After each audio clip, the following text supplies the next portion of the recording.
Hai guys, welcome back to my channel. Fans pemburu iblis silahkan merapat, karena di video kali ini kita akan membahas lanjutan cerita Kimetsu no Yaiba setelah Kanroji-san yang menangis histeris dan memeluk Tanjiro dan kawan-kawan karena telah berhasil memenangkan pertarungan melawan dua iblis bulan atas.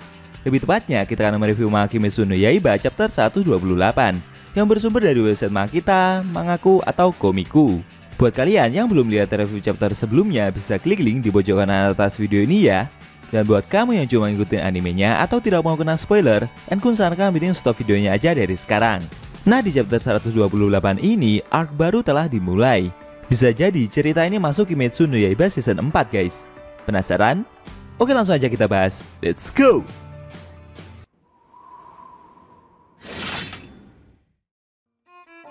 Pada awal scene, kita diperlihatkan desa penempa pedang yang telah hancur.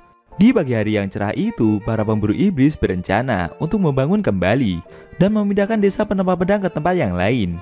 Rencana tersebut harus segera dipercepat, karena begitu malam tiba, para iblis besar kemungkinan akan datang kembali.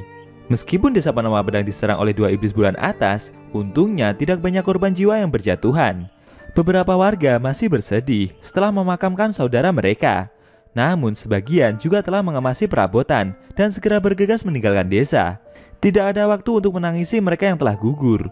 Para iblis tidak akan menunggu. Dunia tidak akan berhenti berputar, meskipun banyak nyawa yang menghilang.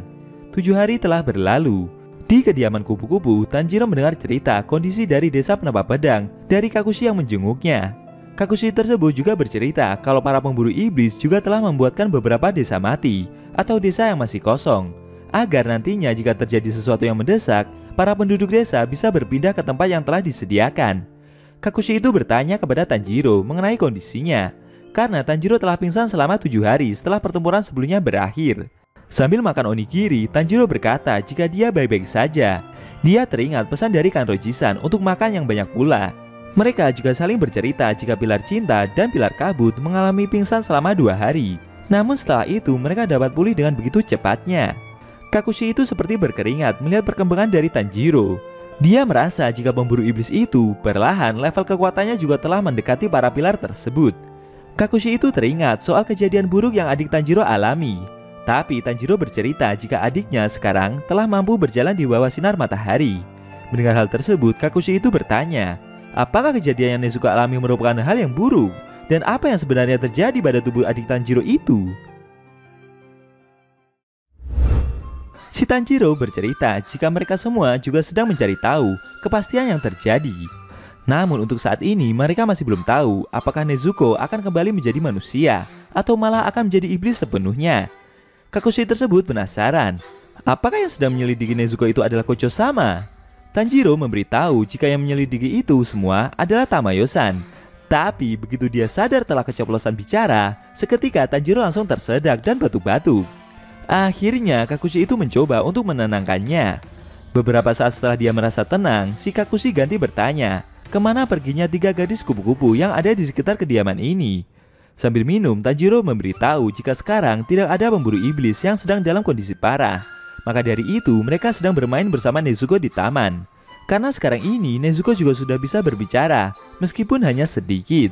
Mendengar hal itu, Kakushi tersebut jadi merasa jika menurutnya situasi akan kacau kalau Zenitsu datang menemui mereka. Benar saja, di luar rumah, Zenitsu akhirnya bertemu dengan mereka semua. Seketika pula pemburu iblis itu langsung berteriak sangat keras. Dia tidak percaya melihat Nezuko yang berjalan di bawah terik matahari. Sedangkan Nezuko mencoba menyapanya dengan memberikan ucapan selamat pagi. Zenitsu makin berteriak kegirangan. Dengan wajah merahnya itu, dia merasa jika Nezuko begitu cantik. Sampai-sampai dia merasa ingin mati. Zenitsu masih tidak percaya. Selain bisa berjalan di pagi hari, Nezuko juga bisa berbicara. Dia mengira jika kerja keras yang Nezuko lakukan agar dapat berjalan di bawah terik matahari dan berbicara, itu semua demi Zenitsu seorang. Melihat misi yang dia jalani selesai, Zenitsu segera mengajak Nezuko untuk melangsungkan pernikahan mereka sekarang. Aoi yang melihat tingkah dari pemburu iblis itu yang begitu berlebihan, memarahinya dan menyuruh Zenitsu untuk pergi. Zenitsu yang masih tidak percaya dengan kenyataan yang dia lihat, terus mencoba mengajak Nezuko untuk segera menikah. Tapi di luar dugaan, Nezuko kembali mengucapkan selamat pagi dan menyebut nama Inosuke. Mendengar hal itu, seketika suasana langsung hening sesaat. Nezuko mengira jika yang mendatanginya ini adalah Inosuke, bukannya Zenitsu. Si Zenitsu yang mendengar ucapan itu langsung emosi berat dan berencana memberi pelajaran kepada babi hutan tersebut. Aoi kembali memarahi pemburu iblis itu dan memintanya untuk tidak mengucapkan kata-kata kasar kepada rekannya tersebut. Ternyata 2 hari yang lalu Inosuke telah mampir ke kediaman kupu-kupu karena dia sedang terluka. Saat itu dia telah melatih Nezuko untuk mengingat namanya baik-baik, sehingga nama teman pemburu iblis yang dia kenal saat ini hanya Inosuke seorang. Scene berpindah ke kediaman Oyakata Sama, di mana di saat yang bersamaan pertemuan darurat antara para pilar sedang berlangsung. Pilar angin Shinazugawa Sanemi merasa iri karena selama ini dia belum pernah bertemu dengan iblis bulan atas sekalipun. Pilar ular Iguro Obanai berpendapat, menurutnya tidak semua orang bisa bertemu dengan mereka. Dia bertanya mengenai kondisi dari Mitsuri dan Tokito. Apakah mereka baik-baik saja? Sambil berbunga-bunga, Kanroji Mitsuri merasa jika teman-temannya telah mengkhawatirkannya. Mitsuri menjawab jika kondisinya sekarang telah jauh lebih baik. Sedangkan Tokito yang seperti sedang murung itu berkata jika kondisinya masih belum pulih sepenuhnya. Pilar batu Himejima Gyomei berpendapat, menurutnya jika mereka sampai kehilangan pilar lagi, besar kemungkinan korps pemburu iblis akan kesulitan menghadapi para iblis yang muncul nantinya. Tapi di sisi lain, mereka berdua juga bisa mengalahkan 2 iblis bulan atas. Menurutnya, tanpa ada korban adalah hal yang sangat mulia. Shinobu juga tidak menyangka jika kedua rekannya itu akan dapat pulih dengan begitu cepatnya. Kyu merasa jika kemungkinan Oyakata Sama ingin membicarakan semua itu, termasuk hal tersebut kepada mereka para pilar. Tidak lama kemudian, istri Oyakata Sama mendatangi mereka. Sambil ditemani kedua anaknya, Amane Sama memberitahu untuk pertemuan pilar hari ini, dia mewakili Oyakata Sama. Karena saat ini penyakit yang diderita oleh Tuan Kagaya semakin memburuk. Mendengar hal itu, seketika para pilar langsung menundukkan kepala. Gyomei berkata jika mereka akan mendoakan Oyakata Sama agar api kehidupannya bisa berkobar sedikit lebih lama lagi. Setelah itu, rapat pun dimulai.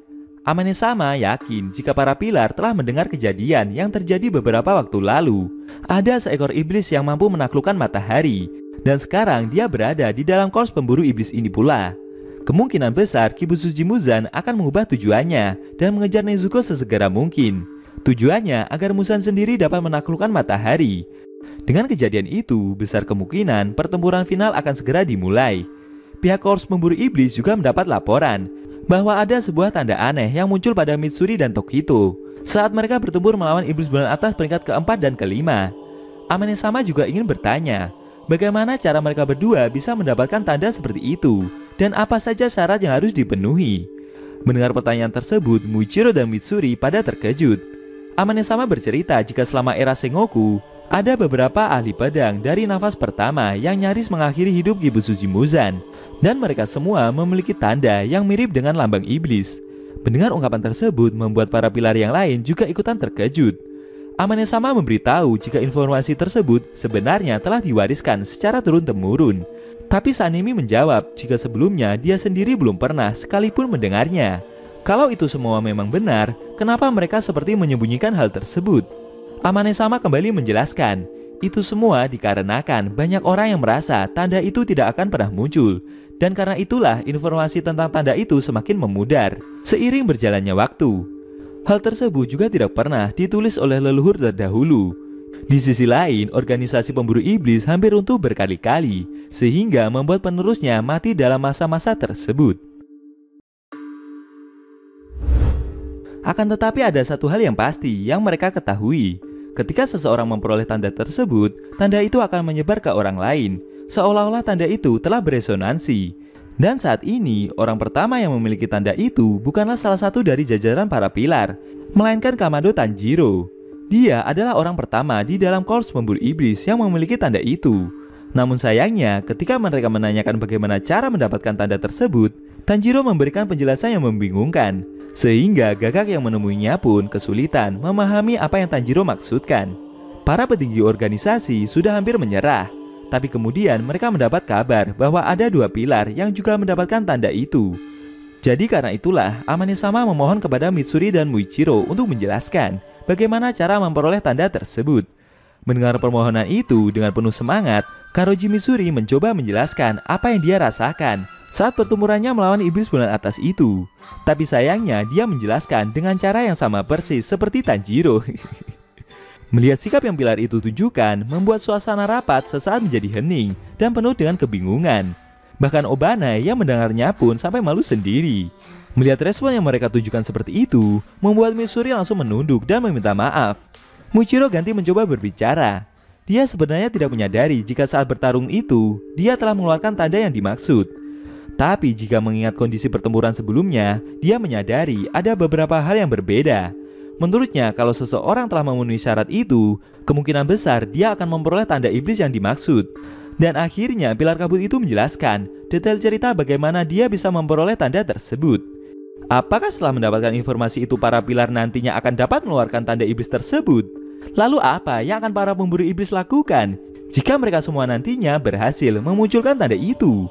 Sayang sekali scene cerita manga Kimetsu no Yaiba chapter 128 telah berakhir.